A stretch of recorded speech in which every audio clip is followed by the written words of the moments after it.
위원님 질의하십시오.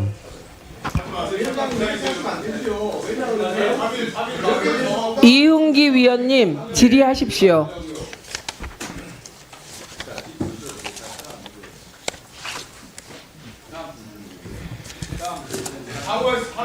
기회를 달라고요. 독재도 어느 정도지. 이윤기 위원님 예. 질의하십시오. 예, 저 인천 남동을의 이윤기 의원입니다. 좀 조용해 주세요. 예, 인천 자, 남동을의 7분 이윤기 드리세요. 의원입니다. 박 후보, 네, 그 명태균 알죠? 모릅니다. 아니, 명태균이란 이름 알죠? 아, 이름은 알죠. 예. 9월 19일 날 토마토 뉴스에서 김건희 여사의 공천 개입 녹취 의혹이 보도됐어요. 그리고 그날 지상파 MBC, SBS는 이 내용을 보도했는데 KBS는 전혀 다루지 않았어요. 그때 이제 박장범 후보가 앵커였는데 그때 KBS는 왜 안 다뤘어요?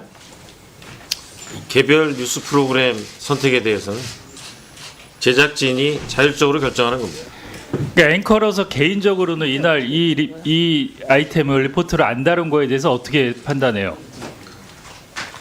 전 제작진 판단을 존중합니다. 아, 존중해요? 그리고 10월 15일 날 소위 말하는 이제 오빠 카톡이 공개된 날이에요. 10월 15일 날. 그날 KBS 박장범 앵커가 진행한 KBS 뉴스9은 10번째, 11번째 리포트로 다뤘어요. 그렇죠?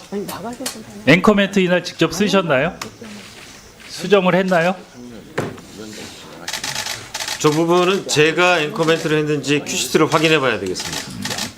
KBS는 큐시트를 누구까지 공유해? 보도 정보에 기자들이 다 공유하게 돼 있나요? 큐시트? 뉴스9 큐시트? 제가 알기로는 모든 기자들이 다 볼 수 있습니다. 모든 기자들 다 보죠. 네. 그날 MBC는 탑뉴스에서 리포트 5곡지 했어요. 오빠 카톡 나온 날. SBS는 세 번째로 해서 5, 6 리포트 3개 다루고. 근데 KBS는 이날 왜 이렇게 배치를 했어요? 자기 권한이 아니라 뭐 얘기를 못 하겠나요? 제 권한 여부를 떠나서 예. 뉴스 보도는 제작진이 자율적으로 알아서 그러니까 판단하는 겁니다. 30년 기자 생활을 했는데 이게 뉴스 밸류가 없다고 생각해요?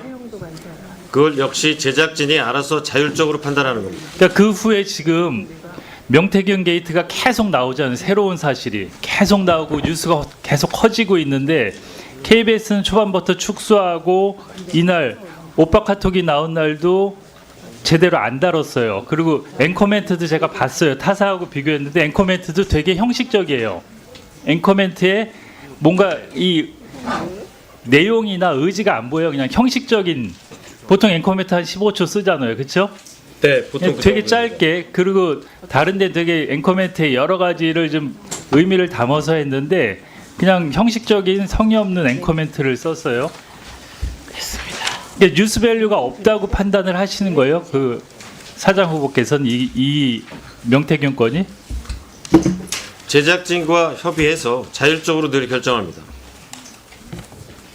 그 기자들 리포트 본문에도 없는 걸 앵커 멘트에 넣을 때는 앵커의 권한이라 그러고, 이런 걸 물어보면은 제작진과 협의해야 된다 그러고, 이중적인 판단을 하고 이중적 답변을 계속 하고 있어요.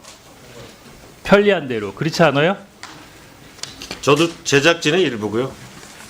앵커 멘트 수정 및 그런 권한도 다 제작진의 포괄적인 권한입니다.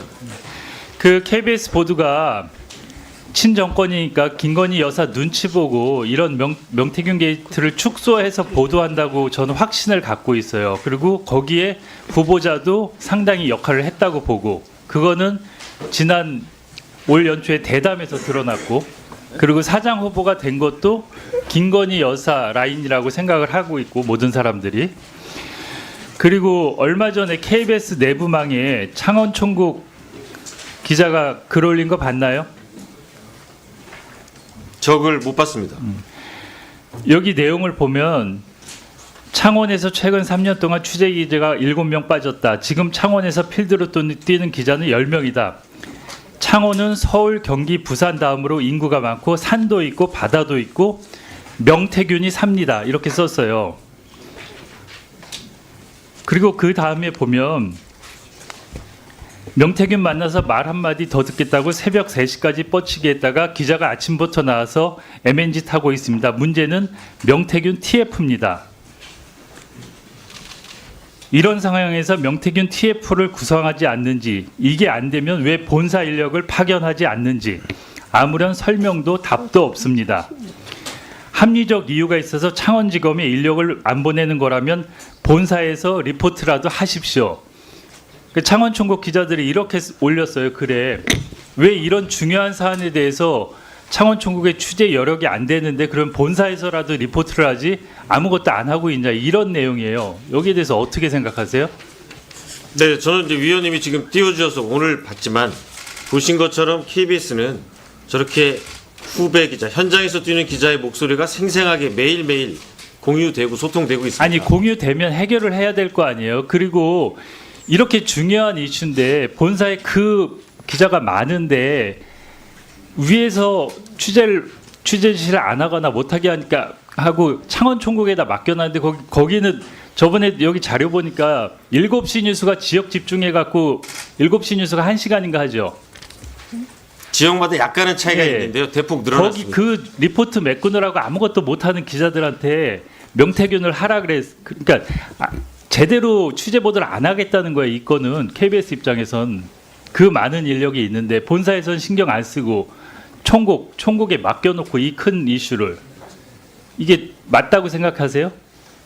아니, 동의하지 않습니다. 제가 볼 때는 총국에만 맡겨놓지 않았다고 생각합니다. 여기는 기자들이 그러면 본사에서 리포트라도 하십시오 이렇게 돼 있잖아요. 그리고 명태균 11월 방송사별 명태균 단독 보도 건수 볼게요. KBS는 한 건 했어요. 11월에. SBS는 12건. 명태균 단독 보도. MBC는 15건 했어요. 이게 제대로 보도를 한 거예요? 저는 제작진이 잘 판단해서 결정했다고 생각하고 있습니다. 아니, 지금 KBS 기수별 기자들이 문제 제기를 한 거는 박장범 후보에 대해서 편향성에 대해서 얘기를 한 거예요. 그리고 지금 이런 이슈가 있을 때 박장범 후보는 정권 편을 들고 김건희 여사 편을 들으라고 확신을 갖기 때문에 그렇게 하고 사퇴를 하라 그런 거예요. 얘기 좀 해보세요. 의원님, 그렇게 생각하실 수는 있겠지만 저는 절대 동의하지 않습니다. 예.